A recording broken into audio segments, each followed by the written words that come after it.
this one, I think. Sweet.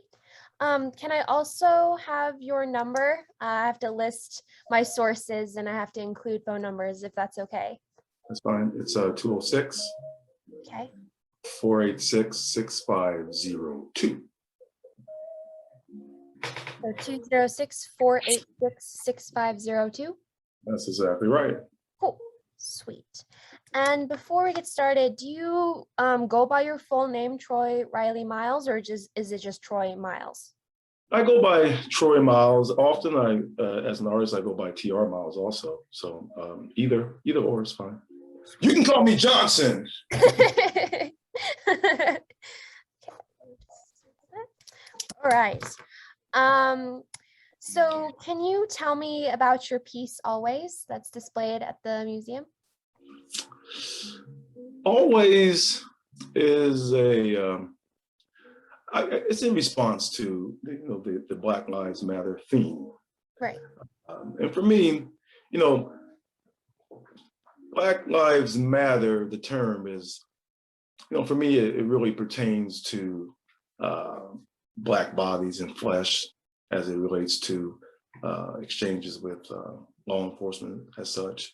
And sometimes it gets mixed into the Black Lives Matter organization. And some people have certain feelings about that versus just being sensitive to the issue that we have. I think it's tragic, actually, that the term Black Lives Matter even exists, because it's existing as a result of a response to something that is terribly out of place. And so that the term exists is, it's unfortunate.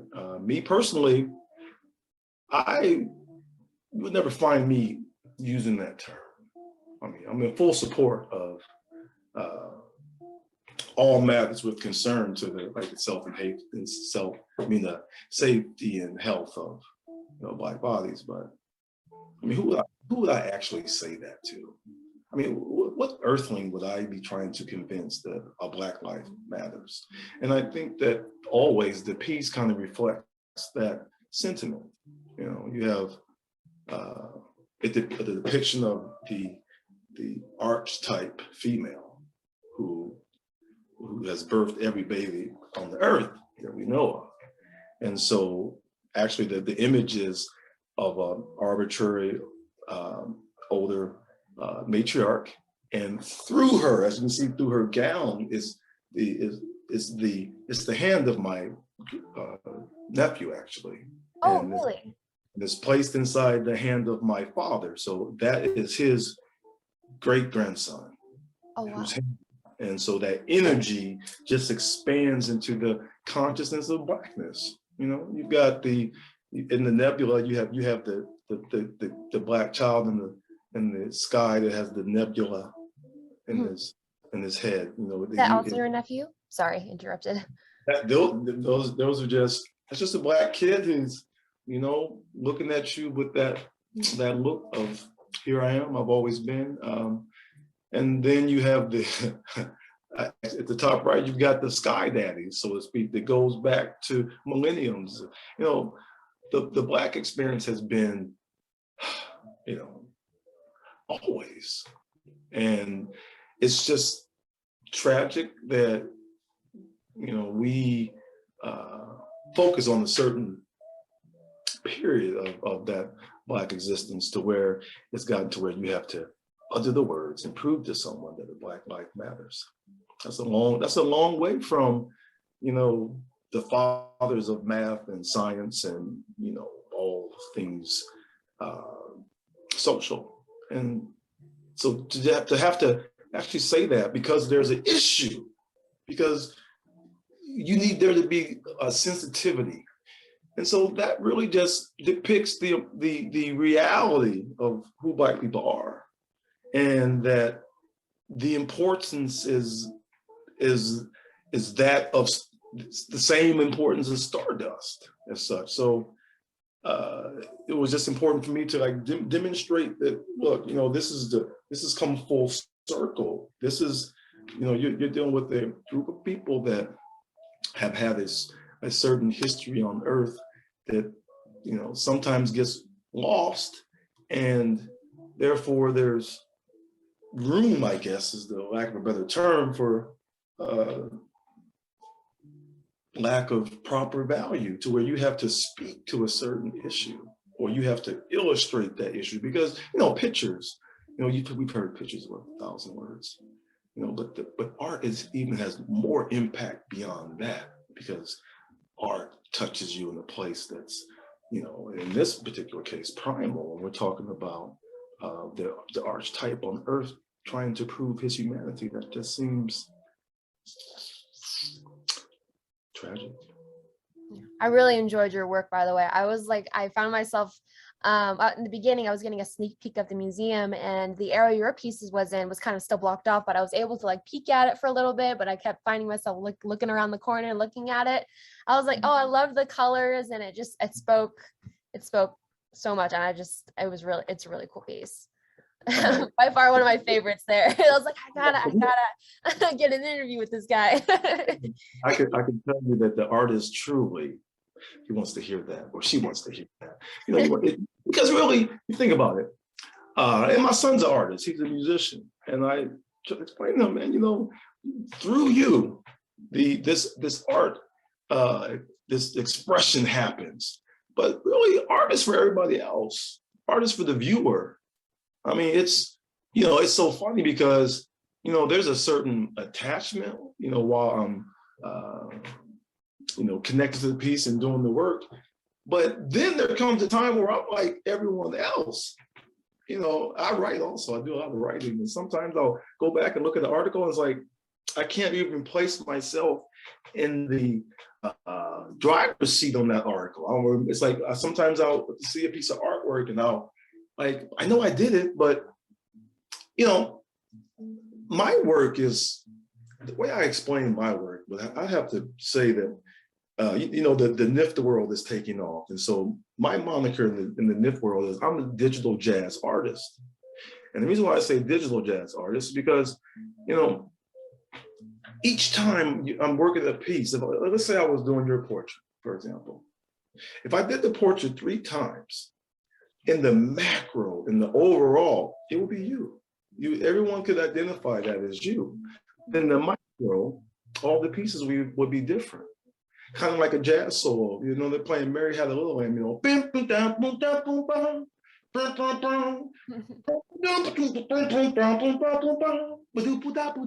I mean, that's Mary Had a Little Lamb.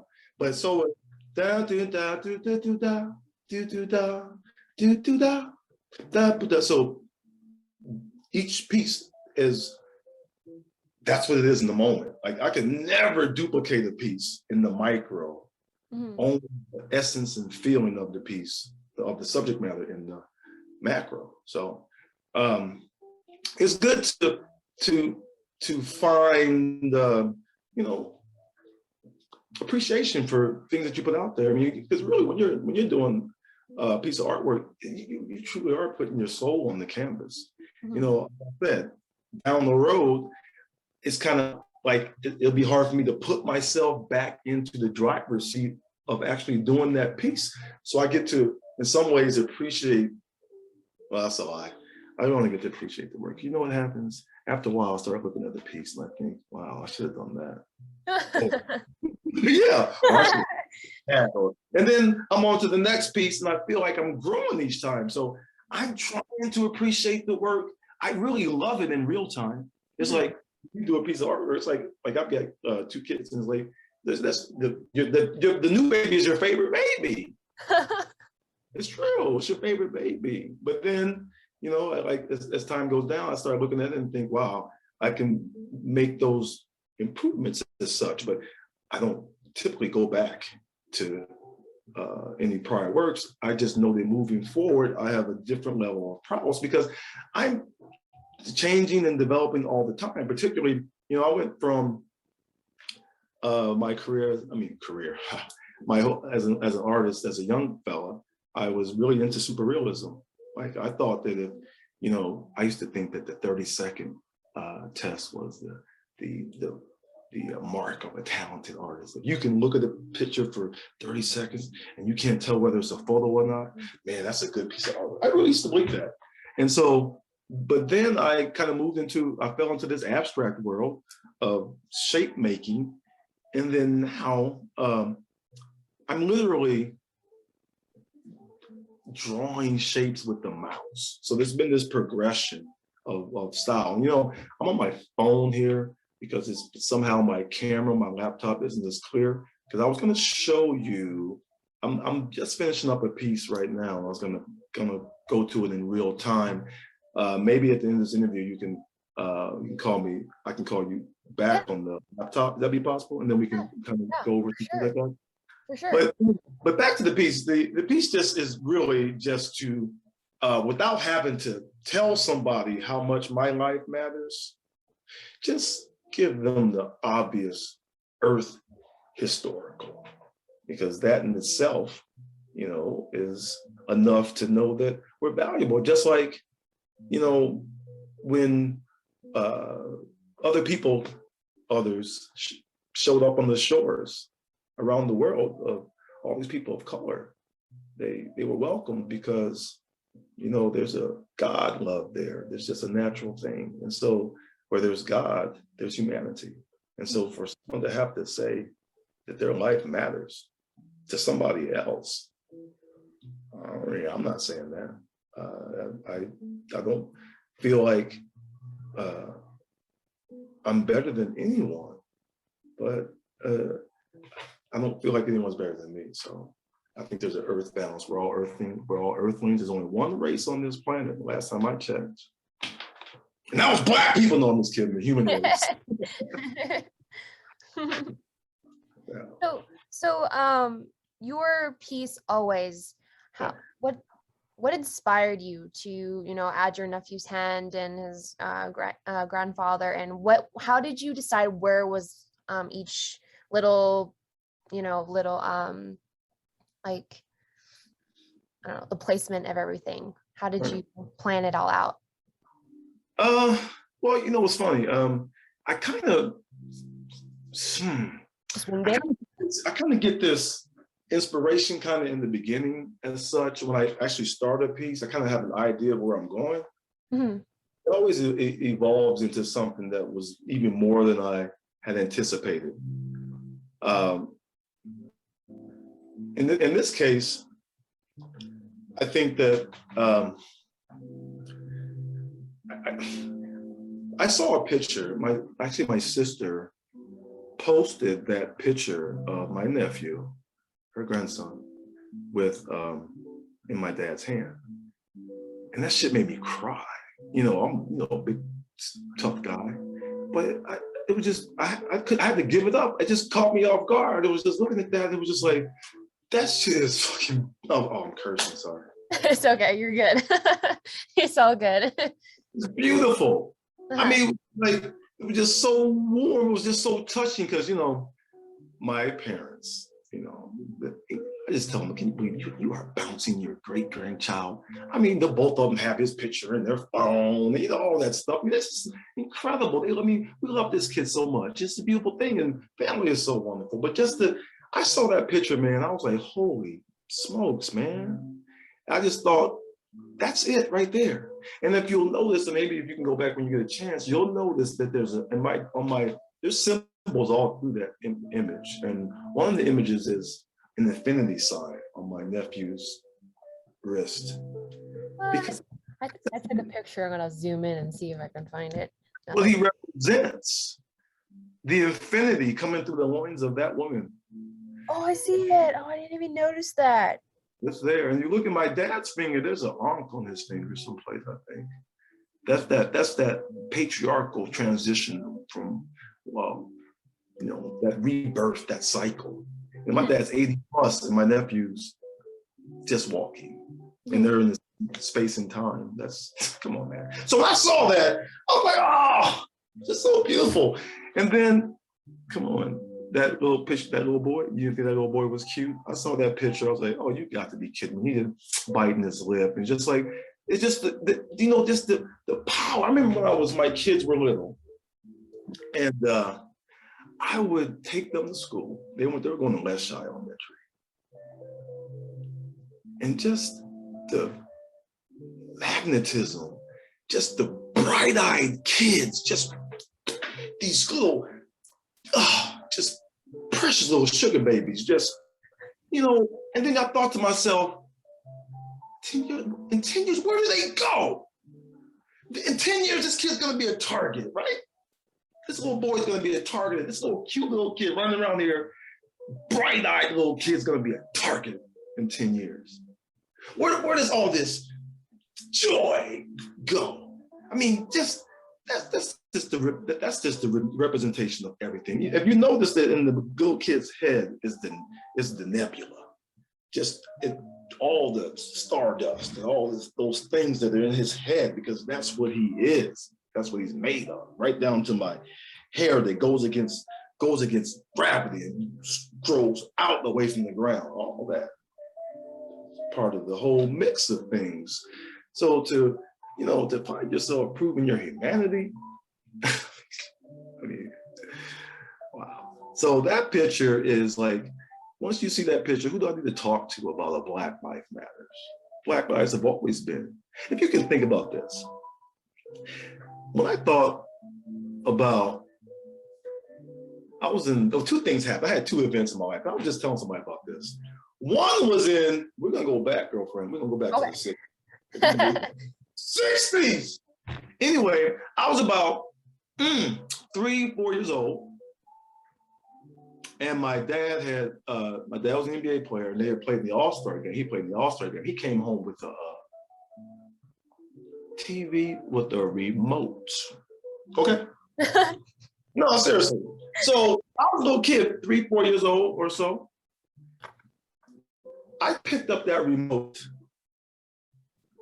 stand across from him and pressed the button, and it changed it. Something came out of that remote. This is the 60s now. It's a little boy's head. Something came out of that little unit, got into the TV and changed the channel. It made me look back towards my parents' bedroom like, oh, you guys have been lying.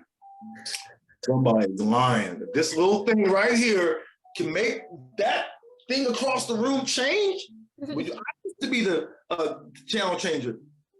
Get up and change the TV for me, baby. That used to be my job. And all of a sudden I can press this that tripped my head out.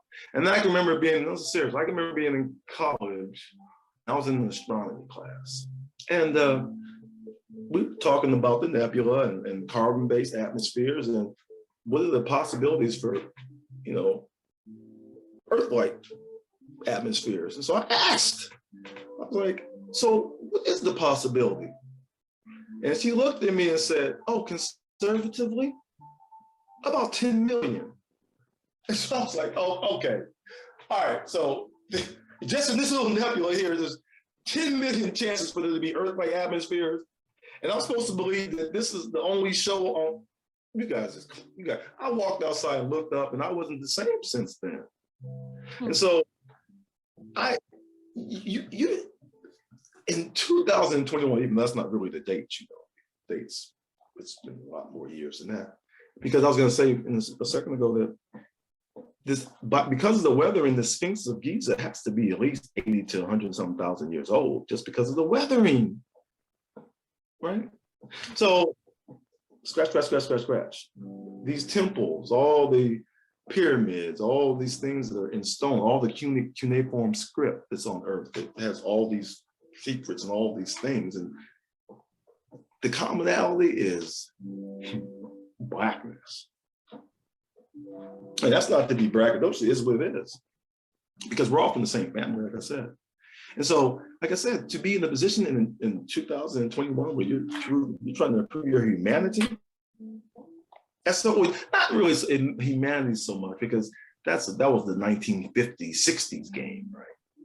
But we're still trying to establish value, flesh-wise value, heartbeat value. You shoot me out, I'm bleeding, blood coming out, my heart's beating.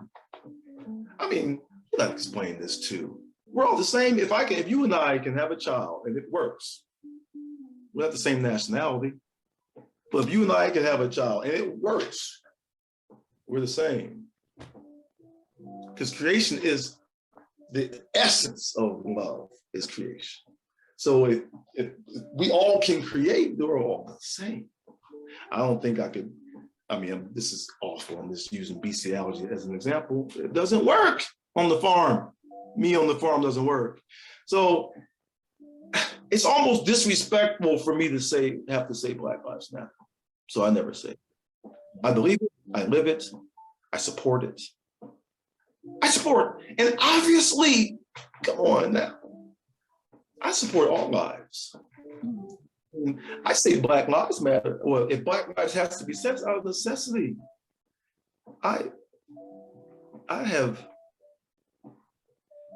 love for animals even, so every human is a precious thing. All babies are precious, man. Little sugar, my friend calls them sugar. You know, all these little sugars, man. I mean, come on. You see these little beautiful, cute little kids. When does that go away? Yeah. When is she's a target? When he stop being cute? I mean, man. Anyway, so that piece is just a reflection of my attitude towards Blackness. It's always been here, always will be here. And so the more things change, the more things remain the same. Yeah. Gotcha. Let's see. Oh, how did you find out about the grant program? It just kind of like pop up out of the blue via like email or like an ad or something.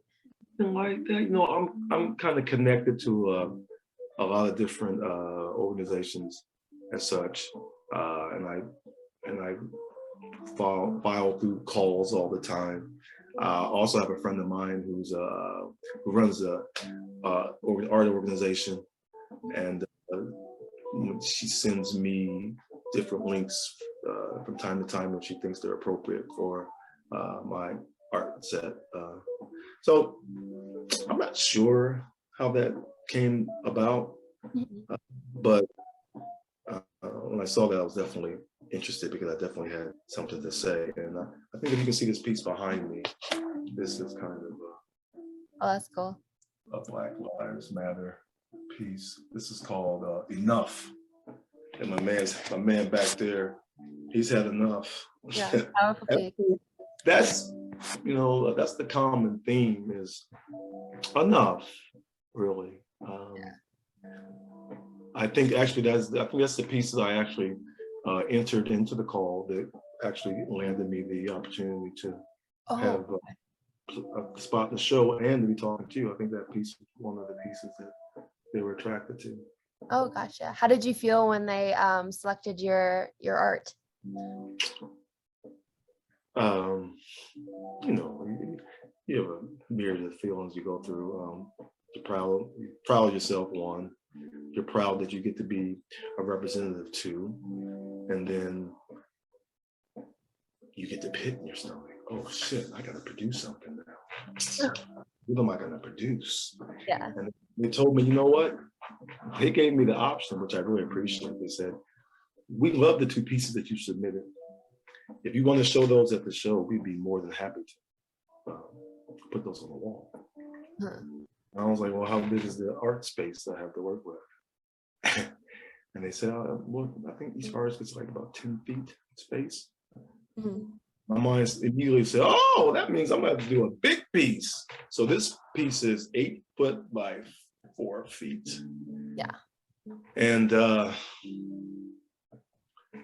I just, like I said, I just felt like it evolved by itself from that hand that I saw. And I knew that I wanted to have something to do with that. And it kind of just morphed into that. Right on, right on. How long did it take you to create Always? Is it digitally or are you painting it? I probably didn't. This is my art style called broken glass art. Now I'm not using glass pieces. It's digital. I'm not using glass pieces. Mhm. And so what I'm really doing with the mouse is I'm just making shapes, essentially. It's just layers and layers of shapes. Like I think always is about 3,000 pieces. That's crazy. And so actually I'm gonna, if I get a chance to share my screen with you, I'll show you the blueprint. What I can do is I can go back and take all the colors out. So all you see is the lines. Actually, I have something kind of similar to that here. This piece right here is the shapes of image called Roman 828. It's a cute little boy, it's a friend of mine's, gorgeous kid. And this is like 2,000 and something shapes. Can you see all those little pieces? Yeah. So what I do in real time is each piece, I attach a color to the piece in real time. All right, so it's just a mass of shapes, shape after shape after shape after shape after shape. You know, I also do graphic design. I've been doing that for years too. And there's a distinct difference between the broken glass, quote unquote, and the design. With design, look, I may use every bell and whistle available to do some graphic, you know, to make that work. Or it could be an ad, it can be whatever it might be, doing graphic work, branding, for whatever it is. But when I'm doing the glass, there's no tricks, man. It's just a blank screen, a reference if I need one or I want to use one. And it is shape after shape after shape after shape after shape until it looks like it looks. I mean, there's really no logic when you look at it in the micro. There's just this mass of shapes apparently. And like I told you, this like in terms of a movement forward as an artist. Recently, it's been a long journey actually, but I'm almost at the end of a project that I'm doing with a group where there's a 32-foot image going on the building. Oh, really? Oh my God. Yeah, but it's of these little kids, and the thing that's I'll tell you is funny because like I said, formerly I was a detailist, like I mean a super surrealistic artist was my thing, and now I'm an abstract artist, but it's abstract with this super realism that creates this kind of explosion because it's really abstract and crazy, but all of a sudden it forms these images. Right. And so what I was going to say is that you've got all these different masses of shapes and they're all these different things. Well, I still want people to be able to get up and look at all the details and look up close at the artwork. And then there's projection art. For this project going up on the building, I was asked if I was able to do projection art. And of course the answer was, oh, yeah, projection art. Come on. Who can't do projection art? Come on. I didn't know a damn thing about projection art, not really. But of course I thought I did. I answered honestly, oh, of course. So I'm capable of any kind of art, charcoal, paint, pencils, you name it. What do you want to see? Cubistic, whatever. So, man, projection. Hey, that was tough. I even started for a second doubting myself. Like, man, am I gonna be able to do this? Because before I knew it, I was back to making all these shapes and sucking people in where I need to push people back to get the image. So I, figured it out, I guess, and it turned out really well. I was super proud of it, and now I'm doing a lot of projection work. I'm mixing some high detail in, but I'm doing a lot of scattered abstract projection art. When you back up, it just gets clearer and clearer and clearer, and the closer you get, it's just chaos. Yeah. So I actually, this is funny. I was telling you I ended a lot of calls. I was hoping I entered to get that Innovative Art Award for 2021. I was disappointed I get that. Better luck next year. Yeah. You'll get it. You'll get it. I'm just kidding. I'm just kidding.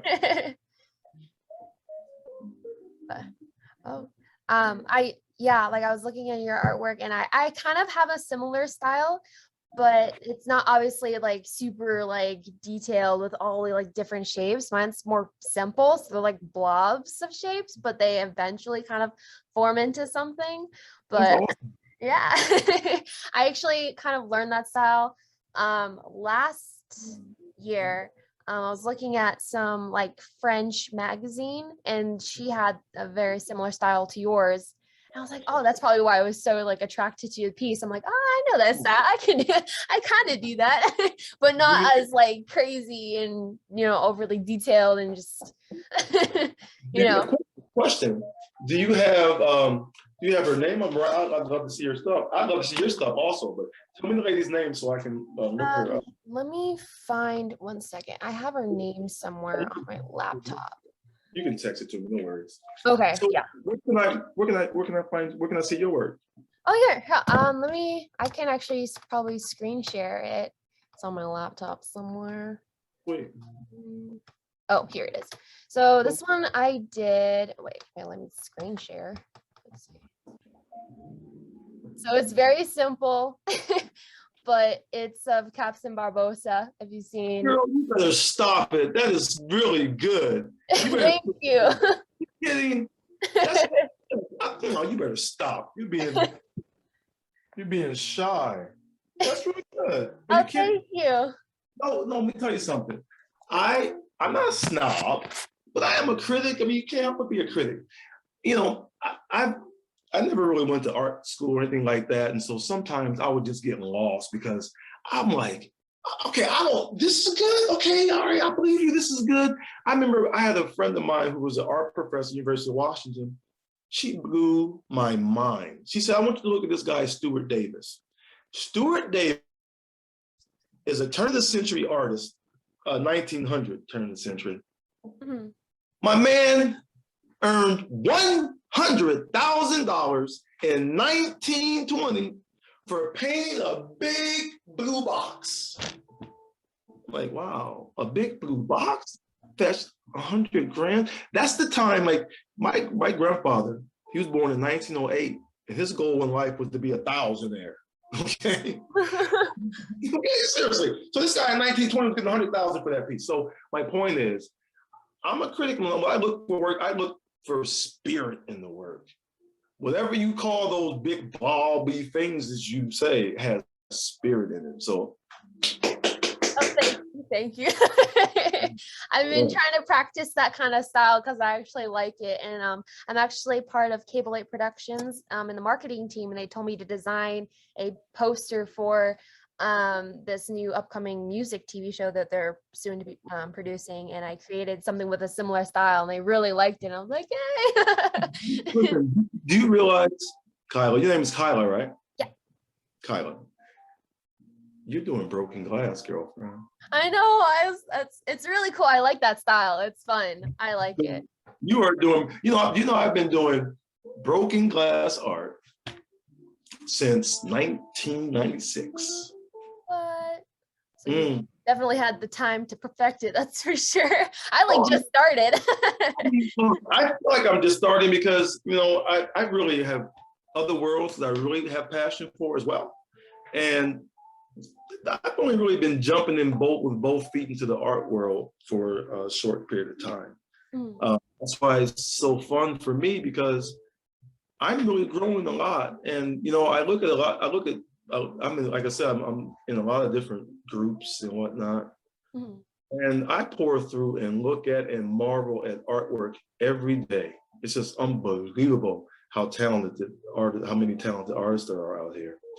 And so it keeps me in my own lane, in my own space. I just work to embody the principles that I also teach martial arts of basketball is my other platform.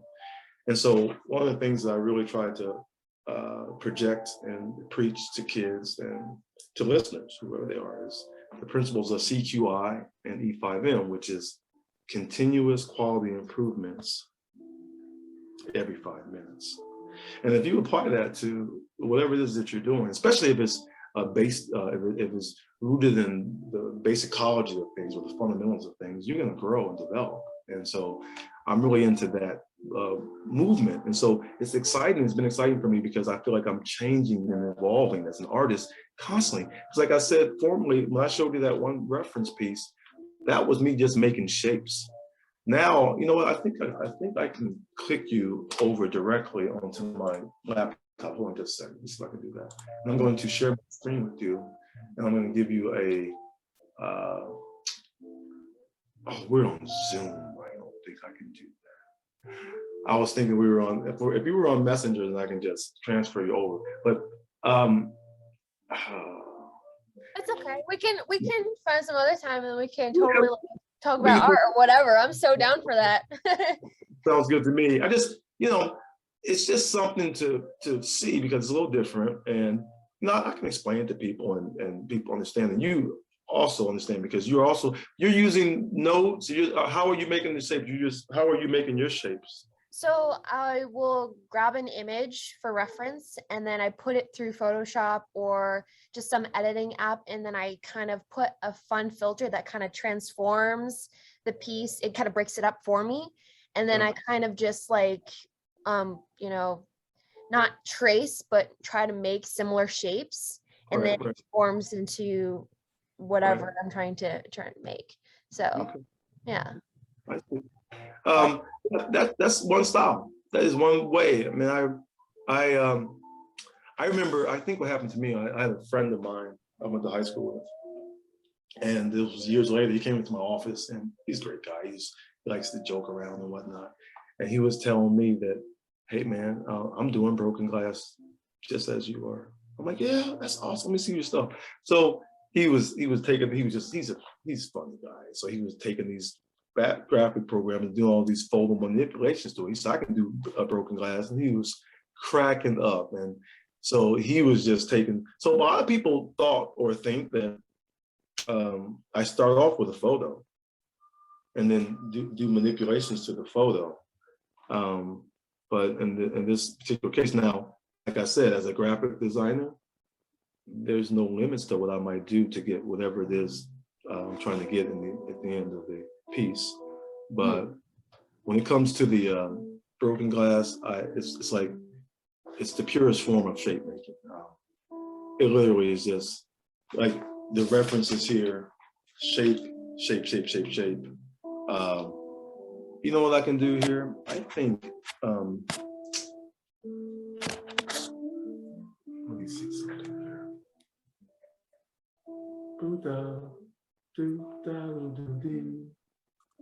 Are you gonna like flip screen? Like I think I'm gonna flip the screen around if I can find out where that is here.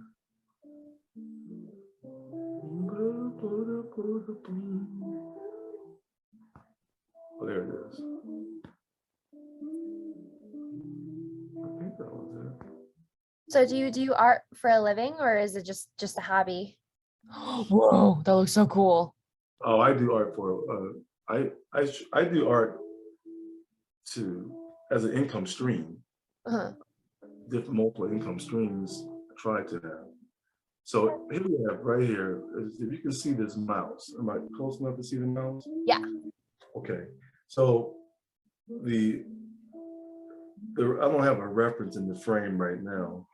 So I'm just doing touch up. Well, there's the reference over to the side there. You can see it. Let's see, let me zoom out so you can see the reference. So the reference is over here to the side. Because I'm working on the area right by the dog's face here. Okay. So if I move, I'm making it too hard here. I'm not, it feels uncoordinated with my hand here.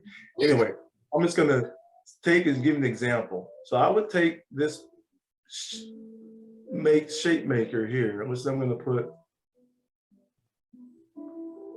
okay, I'm doing this through my phone, so this is weird. Oh. And so that would be a shape. and I can just attach a color to it. You see how I just made that Yeah. shape? Yeah.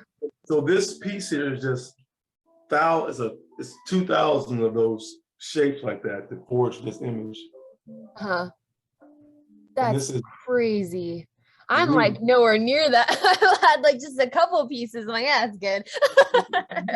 this is kind of put things in perspective, okay? I'm gonna put this in wireframe so you can see what it looks like without the color. Okay. And here's what it looks like without the color. Whoa. That's what it looks like without the colors. It's just a massive shape. Actually, it's not even shapes anymore. I'm literally just drawing with the mouse. Look at this, it's scribble. It looks like scribble, doesn't it? Yeah. That's just me using the mouse like a pencil. Wow. And so it's thousands of these pieces. Like I can take a piece right here and move the piece, right? Yeah. Because it's just a whole bunch of those, and I can move it back. That's crazy. What application do you use for your art? Well, the reality is, it doesn't matter what application I use because every application, as you know, has nodes. And all nodes here's a node. Here's what I mean by a node. I'm gonna spell your name right quick. Okay. So here we are. I'm gonna spell your name. Oh wait, here, let me go to shape maker. So I'm gonna go dot to dot to dot to dot to dot to dot to dot to dot to dot to dot to dot. Okay, I was gonna make a K, but I'm making an N instead. But here's an N, just like that. Now I can take and manipulate that N. I can manipulate that N any way I want. So I can change the shape of the N. So this was the way I used to make pieces formally. Like you said, you make those shapes, and you try to make those shapes that you see. Mm-hmm. And now, instead of that, I use just this, where I'm literally just drawing in real time with the mouse and creating the shape and attaching color to it. That's all I'm doing. Yeah. And so there's thousands of those to match the reference. So I'm working on his paw, finishing up his paw right now. And where is it? And then yeah, I'm finishing up his paw. And once I finish this little section right here, this is a wrap.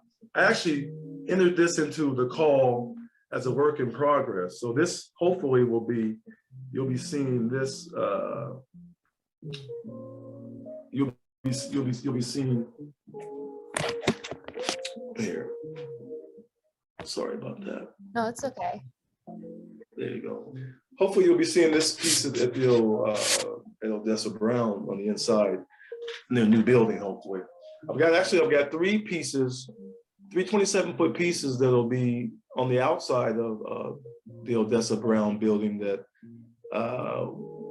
their new structure will be finished. And so I'm entering that to go on the inside of the building. So I do things like that.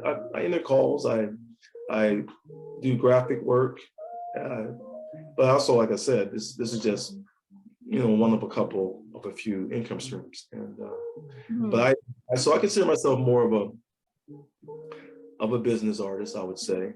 I create a lot of ads I sell posters, I sell prints. So I enjoy being at shows and being in museums and whatnot, but I also enjoy selling lots of artwork. Yeah, that's really cool. Mad respect for you. I mean, I'm just happy I appreciate it. I really do. And it's really that, you're an artist yourself. You love to see someone smile when you do something. You love to see that look of appreciation because you're probably your worst critic. When you like something, that when you like it, it's at least likable. right? Right. Yeah, I agree. Yeah, definitely my worst critic for sure. I'm like, yes, not good. No, got try again. Got to start over. But like, yeah, I get it. That's a good thing though, because you know what you want. Mhm. You know what is it lies inside yourself. You dig deep, and you know that like those things I said earlier. You're looking to make improvements constantly. You're looking to grow. I mean, if you're we hear this all the time, but it's so true. If you're the same at 40 as you were at 20, you wasted 20 years. And that's with anything. So if you have enough passion for something, then it's very likely that you're going to put energy into it to improve. And when you see people's artwork, man, that's a reflection of their passion and their soul. That's an amazing thing, particularly if you think about it. You, me, and everybody else, we're the only one of us of all time. You're the only you of all time. That's crazy to think of. You are the only you of all time.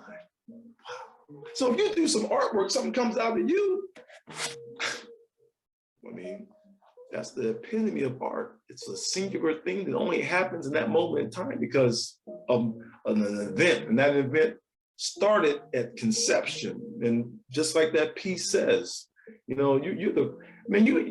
have, through your eyes have been so many lives in your cell memory. And so when you innocently are doing your artwork, when you dig down deep, man, you're bringing up all kinds of stuff. And so people get to appreciate that. People can see, like when you see a piece of serious artwork, you can see the depth of it. It's the depth of their experiences. It's the depth of their lifetimes on canvas. And like I said, the beauty of the art is when it has a spirit in it. When you can capture the spirit, when you can, and a lot of that is light, let there be light. That's our reality light. And so for me, like I use a lot of different colors. And the reason why I'm able to cross-pollinate all these colors is because I'm still paying close attention to the laws of value and light, which gives it that spirit, which gives it that certain thing that makes you that you can relate to and touch it, because it feels like it's alive almost. It has energy and movement in it because our brain recognizes the dancing of the light, and that's an amazing thing. That's beautiful, man. I love the white space. Black power, but I like the white space in pictures. I do, because that's the brilliance of the piece comes through the white space, and the white space is a collection of all things black. So imagine you got all this color spectrum, all these colors together, producing that brightness and that light. That's pretty amazing if you think about it. Yeah. Sorry if I drifted off topic. I have a couple more questions if you still have time. Sure. Okay. So what do you hope people take from your piece? I know that we've already kind of discussed this area, but I just want maybe a little more clarity when someone looks at your art, what do you want them to, I don't know. Well, I guess that always means that Black people have had a history beyond what is depicted in our American classroom.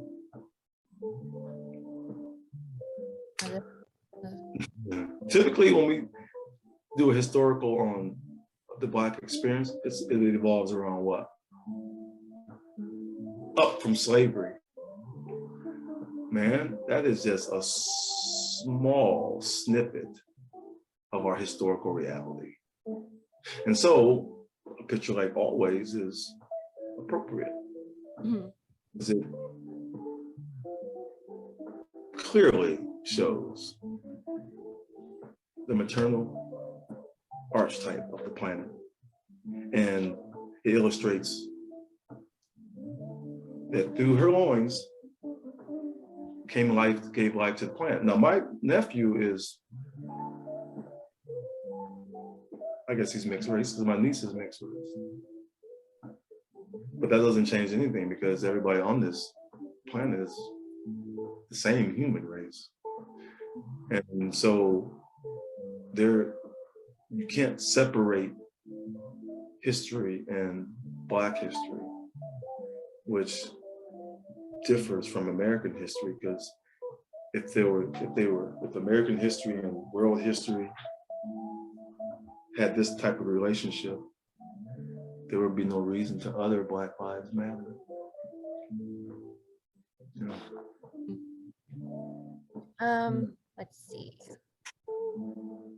I think that's pretty much all my questions. Is there anything I should have asked as an interviewer?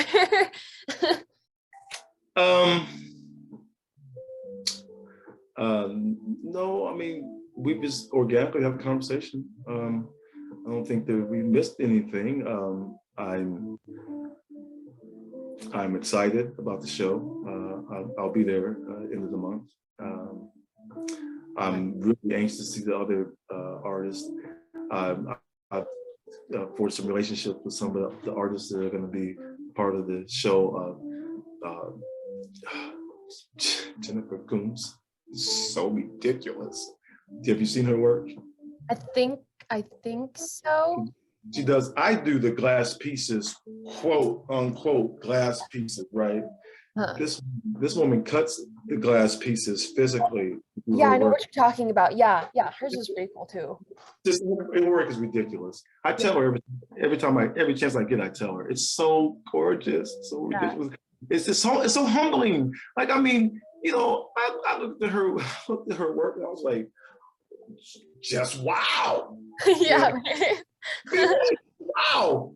And you know, like I said, and this is what I mean. Come on. Like, you know, sometimes, let me tell you what I get not offended by. I always kind of look sideways if someone, you know, labels me or sees me as a Black artist. What the hell is a Black artist? You know what I mean? I mean, just like Jennifer, she's white. She's part of this program, and her work is crazy good. Yeah. What difference does it make if she was polka dot?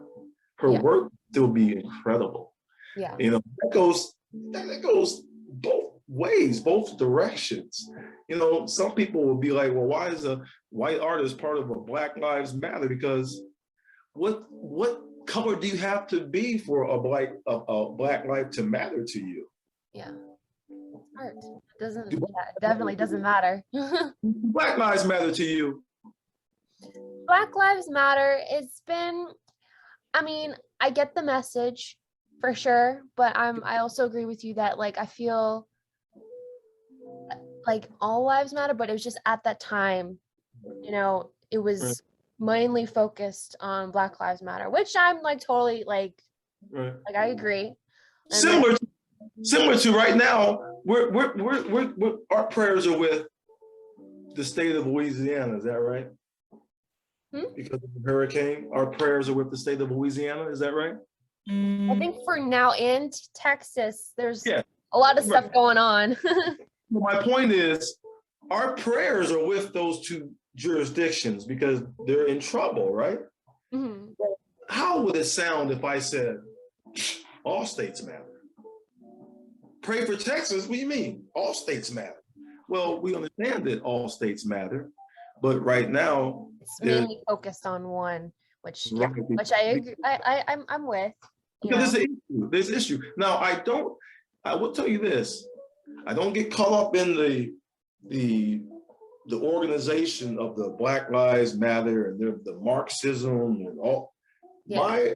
My association with Black Lives Matter begins and ends with Black flesh as it relates to abuse at the hands of law enforcement. Most people that I know, Black people that I know, when they say Black Lives Matter, they're not talking about the organization Black Lives Matter. And any organization, green, black, purple, or polka dot, that is sensitive to particular causes, I can be in alignment with. But I'm not in alignment with any organizations per se as it comes to Black Lives Matter. I say Black Lives Matter so you So there's the appropriate value attached to each citizen's life equally. That's where I'm coming from with Black Lives Matter. All the other rhetoric and all the other things associated with that, I really don't have time to know about. I know that it's important that, you know, there be a certain relationship. I know that policing is a very, very difficult task, but I think we have to be honest with ourselves. We have to look at the origins of the policing system to be able to really truly understand what drives some of the mores and the values and the undercover, you know, between the line subconscious thinking that happens, you know, because we can see there's some disparities, and you know, there are situations where, you know, the law enforcement is in the worst position, and that's not right. Mm-hmm. And then when the individual's not in the best position, is compromised, that's not right either. So the reality is, I think as individuals, we understand what's right and what's wrong. And I just think that, unfortunately, and if there's something I want to challenge you to do, I want you to go take a look at, I think Cooper Anderson is the latest one to actually address this topic, and it's the baby doll study. And what it does is it asks little kids from various ages, different questions surrounding race and ethnicity. It'll shock you, because what happens is these mindsets develop early, and it doesn't necessarily mean that because you think a certain kind of way that you're a bad person. Because, like I said, I love kids. These are cute little innocent kids, and they're speaking from the heart. And so, how did they come by that way of thinking? And so, when you talk about how institutions can impact thinking, you know, when you go back, and I challenge you to go back or go to YouTube and look up and watch the documentary, The Origins of the Prison System. Origins of the Prison System.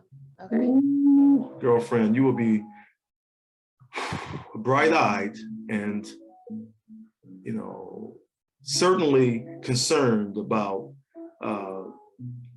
structurally what's going on in these environments, because that's what it comes down to. It's because man, look, most of the interactions I've had with law enforcement have been highly professional,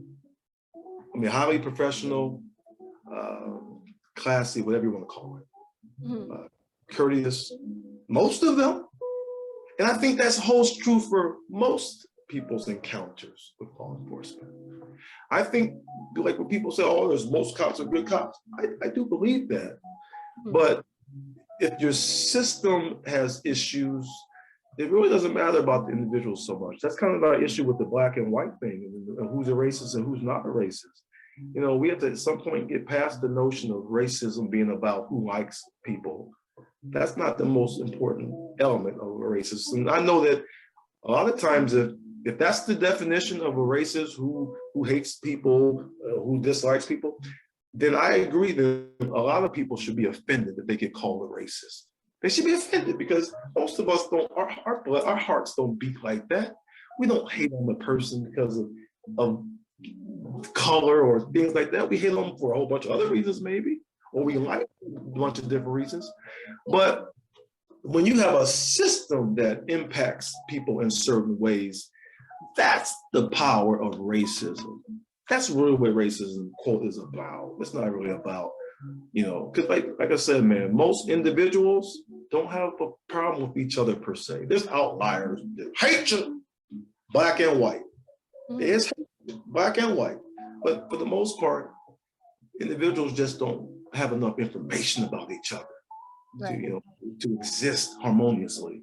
And so then when the system creates these certain stereotypes, and the educational system falls short of giving people a true education, then people start feeling these feelings of superiority, perhaps, and other people start feeling these feelings of inferiority.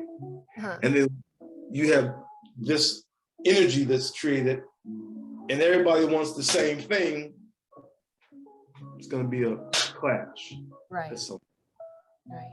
So Because if you left, come on, we talked about the little sugars earlier. If you left all the babies in the room by themselves, they're going to shape down according to everything other than color. Yeah. This little kid's going to play with that little kid because he might like his red shoes. Yeah, exactly. It's not more complicated than he likes his red shoes, man. Yeah. It's okay. Like one of my favorite pictures in the world is that little meme of the two little kids, the black boy and the white boy, that said they look just alike because they're on the same shirt and they have the same haircut. Yeah, I saw that. It was so cute. I was like, oh. They got on the same shirt, the same haircut, same shoes. Man, we just alike. We're twins. Exactly. Yeah. They're twins, and they are twins. Yes. They're twins. That's the thing. So, man, this Black Life, so back to my intention in all this is just to shed light on the fact that, look, man, it's almost ridiculous to even say the word Black Lives Matter, because Black people have always been here. Black people have contributed so much to society, to the world, math, language, community, everything, everything. And so, but that point doesn't always come across in our educational system, because you've heard it 1,000 times. Who do we learn math from? The Greeks. Who do the Greeks tell you they learn math from? The Africans. How come we don't say that? How come we don't say we learn math from the Africans when the Greeks say they got it from the Africans? We just say the Greeks. So it's just to make clear that our history, we have an illustrious history that spans much beyond the up from slavery ideology of Black history as it's told through our curriculum. Yeah. Kyla, I have like 2% left on my phone. Oh, okay. Yeah, I don't have any more questions, and I've totally appreciated this whole interview. It was, I best interview so far. I had an interview earlier and it wasn't as long as this one, and very just interesting, fun. I enjoyed talking to you. Hey, look here, Kyla, I likewise enjoyed talking to you. And one thing about me, I am very competitive. I like getting wins. You said this was the best interview. Can you send me my trophy or ribbon or something so I can put on my wall? Best interview of the week. What's your last name? Huh? What's your last name? Shelly. Kyla Shelly. I got the Kyla Shelly Award this week. Feel good about that. A massive gold trophy for you. I'm gonna hold you to that. Don't have me show up over there without my trophy, okay? And as a matter of fact, if you hand me the trophy, then people will think I'm important when I'm over there. They'll think, oh, that brother already got a trophy, okay? I'll try my best to find something similar.